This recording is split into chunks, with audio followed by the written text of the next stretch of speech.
Nous allons maintenant introduire l'interface de la visioconférence. Nous allons commencer par le bas. Vous avez le premier bouton qui vous permet de partager tout votre écran. Vous avez le deuxième bouton qui vous permet de partager votre webcam. Nous allons l'essayer. Vous cliquez dessus. Il y a une petite fenêtre qui va s'ouvrir pour tester votre webcam, voir est-ce qu'elle est vraiment accessible. Comme vous pouvez le voir, elle est bien accessible. Elle est affichée et la qualité, on peut la changer comme on veut. Mais bien sûr, je vous conseille de rester sur du médium parce que la connexion Internet n'est pas toujours aussi stable qu'on veut. Vous commencez à partager. Elle va apparaître en haut de la présentation. Je vais patienter un petit moment. La voilà. Si on veut la couper, arrêter le partage de la webcam, il suffit de recliquer. Hop, c'est fini. Là, c'est pour quitter l'audio. Et là, c'est pour couper le micro. On va pas cliquer dessus ni sur en fait le premier bouton ni sur le deuxième parce que si on le fait, vous n'aurez plus l'explication avec la vidéo.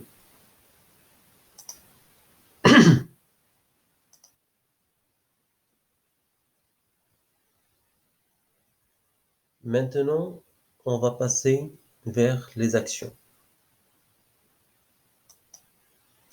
Sur le bouton Action, vous avez 3 liens. Débuter un sondage, charger une présentation et partager une vidéo externe. Pour le partage d'une vidéo externe, il suffit de cliquer, de taper le lien de la vidéo et de cliquer sur Partager une nouvelle vidéo.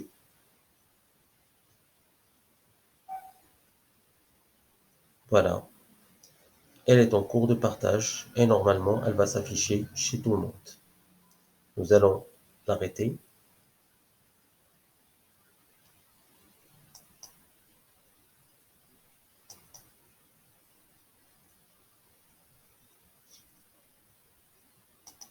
Nous passons à charger une présentation.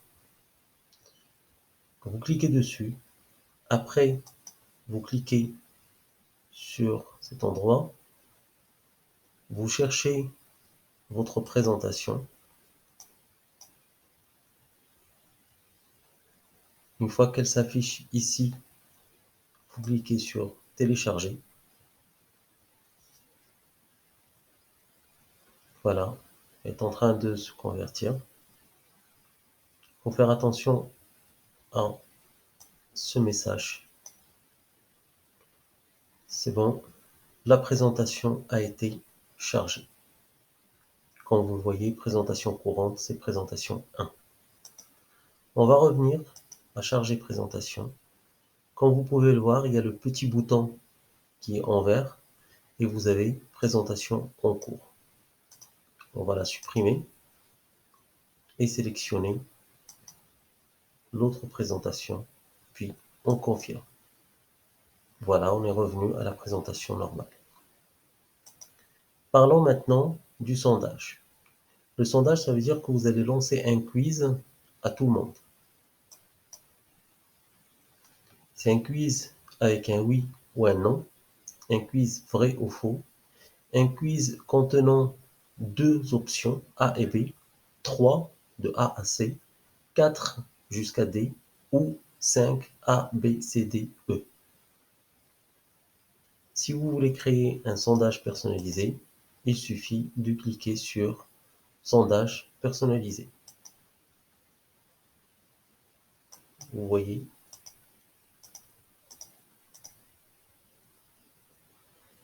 voir le oui ou le non sont là.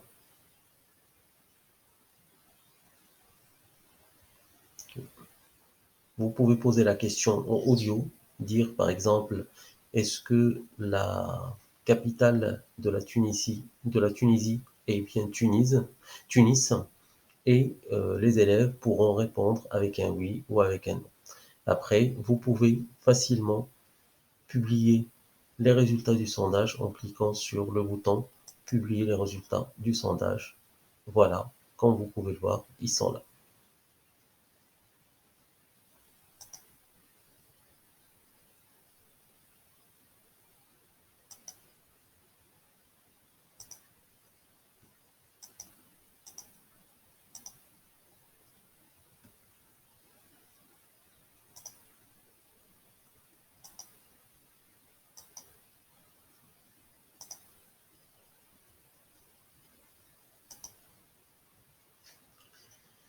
Maintenant, on va passer aux boutons qui sont à droite.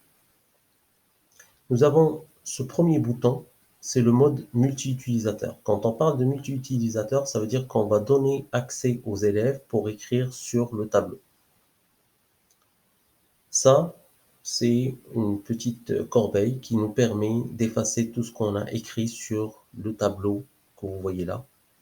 Si je clique dessus, il n'y a plus rien. Cette flèche, ben, ça annule l'action précédente. Et celle-là, c'est les outils.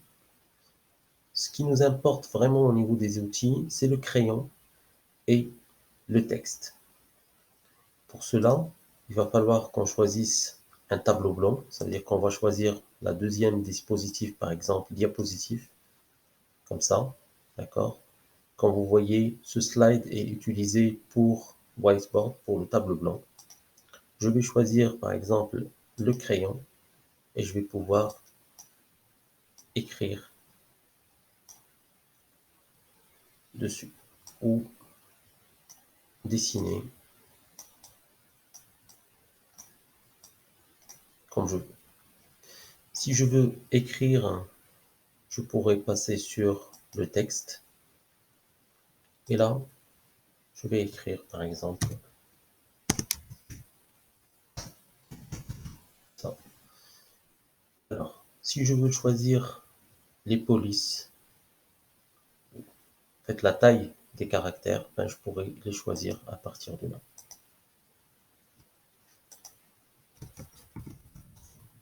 Voilà. Et bien sûr, je peux annuler la dernière annotation en utilisant ça, ou tout supprimer et effacer avec la petite corbeille. Cette icône, c'est pour rendre la présentation en plein écran. Celle-là, c'est pour adapter la largeur à l'écran. Les deux boutons, c'est pour le zoom. Nous allons passer maintenant à la deuxième place, c'est la discussion publique. Cette discussion publique vous permet de parler à toute la classe.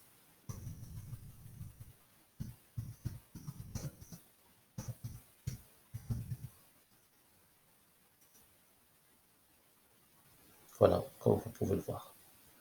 C'est sa seule utilité. Alors là, je vais essayer d'ouvrir une partie.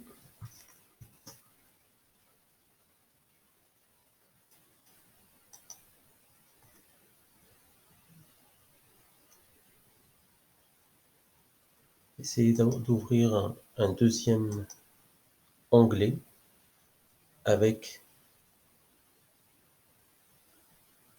un compte élève. Voilà.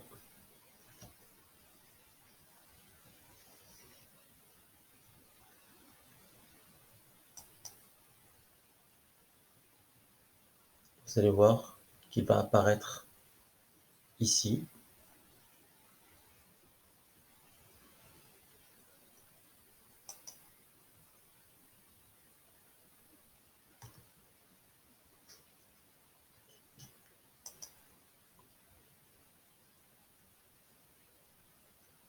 Donc, patienter pour se connecter. Voilà. Il y a un deuxième compte vient de s'afficher. Comme je l'ai ouvert avec professeur, il s'est connecté automatiquement. Mais ce que nous voulons en fait, c'est que le compte soit un compte élève. Alors on va faire le test autrement.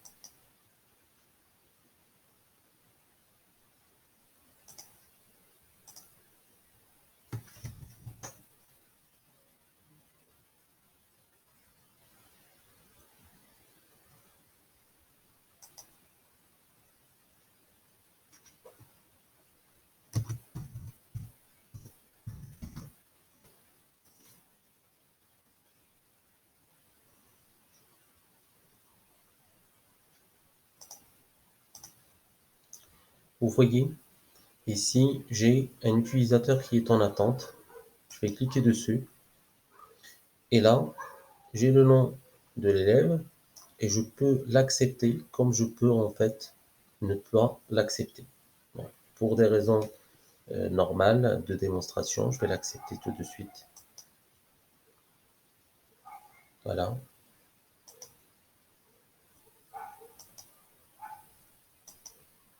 Dès que sa connexion sera terminée, il va apparaître dans ce coin-là.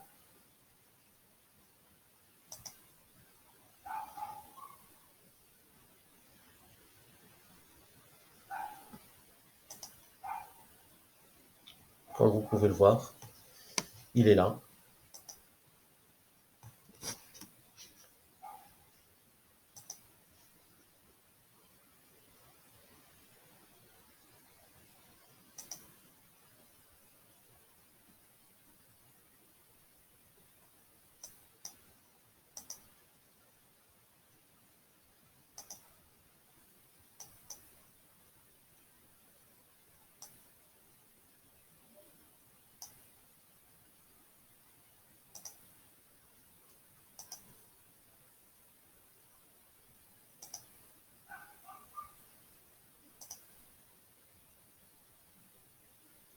Nous sommes en attente de la connexion de l'élève.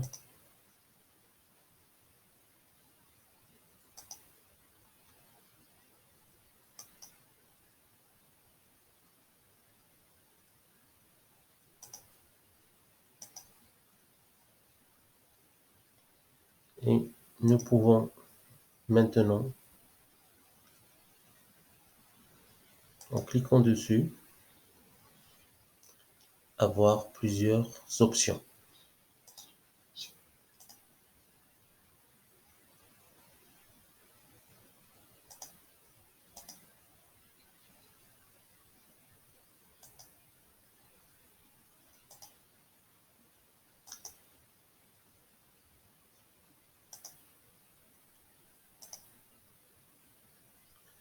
Je peux l'autoriser à parler. Je peux le définir comme présentateur. Il ne faut jamais le promouvoir comme modérateur. Et je peux aussi démarrer une discussion privée avec lui. Voilà.